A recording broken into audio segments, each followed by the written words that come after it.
Folks, hello and welcome to Tavern Chat. I'm your host, Eric Tenkar, your bartender in the OSR, your main proprietor, Tenkar's Tavern blog. And what is Dungeon 23? Well, according to Gizmodo, it is the perfect low pressure writing ritual. All right, why did I blow this up? Why? To make it easier for me to read on screen as I'm talking to you about this. I've been asked about this. Oh my God. Before Christmas, I was asked, "Are you going to participate in Dungeon 23 or Dungeon 365?" And I'm like, "What the hell is it?" And it's like, "Oh, you write a dungeon room every day." I'm like, "No, no, I'm not."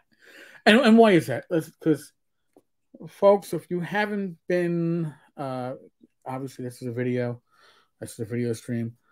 But if you have read blogs, especially gaming blogs over the year, there's always these monthly blogging challenges.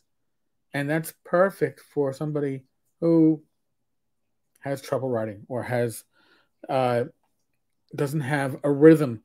My rhythm is I put up a blog post 6 days out of 7 Sundays. Christopher Stoggill has Sundays for tankarstavern.com. I put up a video 7 days a week. 3 of them are live streams. I also do a Discord hangout on Thursday nights. I also am going to be going back into DMing, and I have a regular gaming group, which I've been participating with, but I hope to restore that aspect. So I have a lot of stuff on my plate.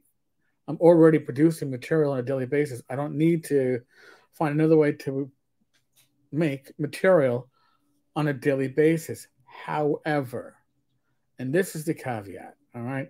You look at the article on Gizmodo, and they do a pretty good write up about it. A new craze is sweeping tabletop RPG Twitter and world and elsewhere. Game designers and players are all getting into planning hashtag Dungeon 23, a commitment to create a mega dungeon in 2023 by creating a new room every single day. I'm going to tell you right now, if you are creating a 365 room mega dungeon by creating a room every day, uh, it's likely going to suck shit. I'm sorry, I'm just because it isn't going to be themed. It is just going to be, oh, this room is empty. I mean, not every room has something, right? And you're not. It's you need a larger vision, not just create a room standalone. That's what we did when we were younger, right? When we were gaming in the late 80s, late 70s, early 80s, and we never really experienced what a dungeon was, except maybe the sample we saw in the Dungeon Master's Guide for 1E. That was my case. Um, sure, Red Dragon's living in that 10 by 10 room. Sure, there's, I don't know, 100 skeletons in that corridor. I don't know how you didn't notice them before.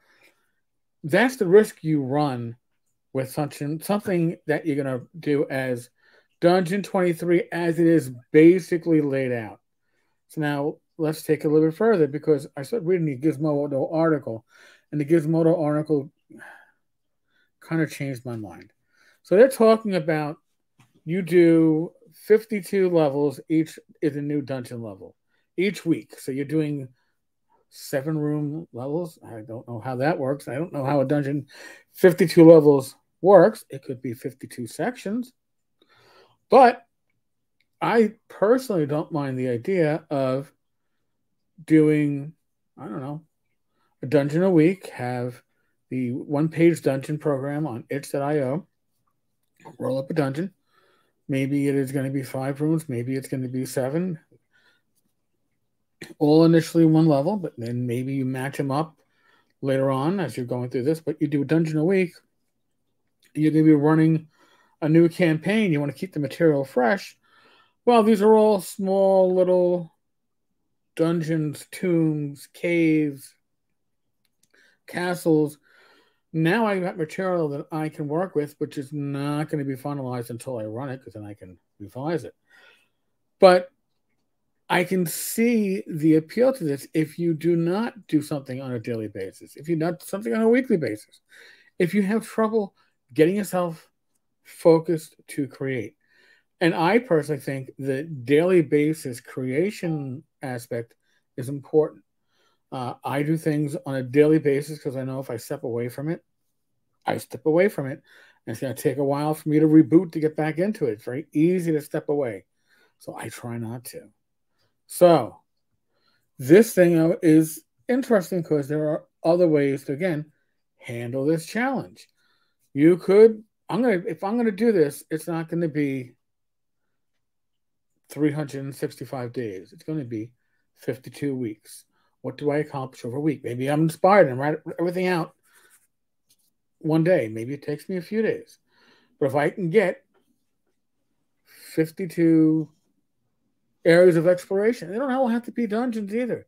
They could be towns. Maybe I have a small town to write out. Again, same place where you get the itch.io one-page dungeon has town generators and island generators. You can do a micro setting, and maybe that's what you do for 1 week. You got to find what's going to be your niche, your area, that what you want to work on. Maybe you want to do a magic item, 301 item a day for 365 days. Maybe you want to write up NPCs. Maybe you want to do, I don't know, write-ups of small hamlets and towns that which your players could stumble across, so you have it. It shouldn't just be something that you're going to do because, oh, I'm obligated. I'm into this. I got to make a dungeon a day. Oh, I'll run on a random page. Let me pull out the random dungeon generator from 1A. Oh, look, this room is empty. All right, well, it's empty with spider webs. There, I'm done for the day. No, that's not. It shouldn't be like an obligation. If it becomes like that, it's something that you're not going to look forward to, then why are you doing it? It should be something that you will find useful. It should do something that's going to be useful for you. I don't personally believe a 365 room mega dungeon with 52 levels with 7 rooms per level is going to be useful for most anybody. I don't think so. I don't think that's where it will lay. But maybe in your campaign, you could do with I don't know, a large selection of NPCs. Maybe your players want to do a lot of urban encounters. Well, you need a lot of NPCs to pick from, right? Because they're going to go to different stores. They're going to bump into people on the street. They're going to get in trouble with the law. They're going to talk to somebody at the bar, and you're going to be going, "Oh, I don't have." Well, if you do this, maybe you write 3 to 4 sentences on an NPC. Remember, NPCs don't need stats per se, unless you think they're going to be a combat encounter.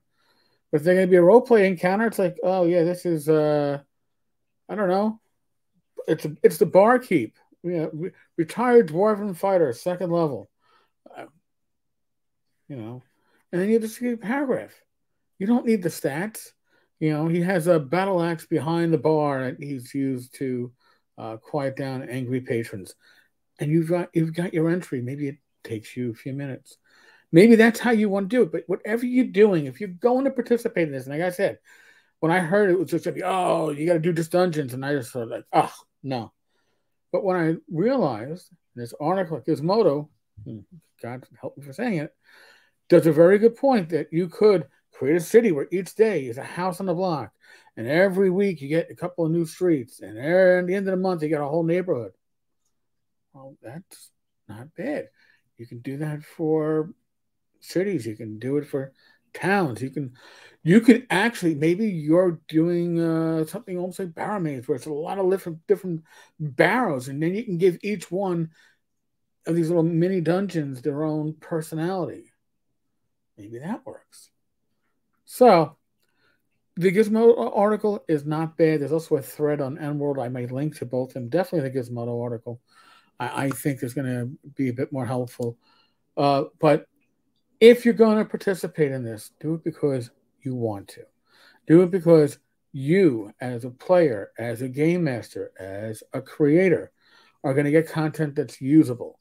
When I say usable, 365 room, 52 level mega dungeon likely is not usable.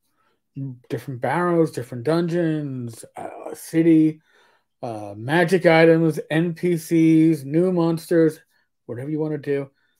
That's usable. And it said, again, it says Dungeon 23. It doesn't say Dungeon 365.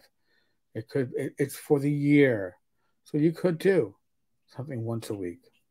Well, maybe your day of creativity is a Sunday. All right. And you make that the day where you write out a new monster for the RPG that you like playing. Maybe you do a small magic item once or twice a week. But whatever you do, if you can do this daily or once a week or 3 times a week, set up days. My experience. If you're gonna do, I'm gonna do 3 magic items a week during this challenge. Well, make it Monday, Wednesday, Friday, or Tuesday, Thursday, Saturday, whatever it is. Have it be set days so you know you have to sit yourself down and do it. That's why most of what I do is daily. It's a daily obligation to the community. I know I can set that rhythm. Find what rhythm works for you. Okay, so yes, I'm not going to do a room a day. I'm not saying I might not do a dungeon a week, 1 week, and then do 7 magic items the next week, and then do 7 new creatures the following week, and then maybe 7 locations in a hamlet the next week. These are all possibilities, right? These are all things you can do. Don't get stuck on the basic concept. Expand it to what works for you. So, folks, aside from that, we're still in the midst of the world of COVID. Use your common sense. Tomorrow, live stream, 8 p.m. We're going to try to grab in some people, Mike and I, that are from our other channels, but everybody has stuff going on. It's the end of the year. It's the week when all the kids are off. I understand that. However, we apparently have also managed to snag Ty Beard. And Ty will be giving his opinion as a member of the profession that is often, I don't like to speak about, as a lawyer on the new proposed OGL 1.1 and what it means and what we know about it so far. So that's tomorrow night, 8 p.m. Eastern, this channel. Be there. We'd like to see you. We enjoy your company. All right, folks. On that note, be safe, be well. God bless. Roll those dice, roll them well. I will see you all tomorrow.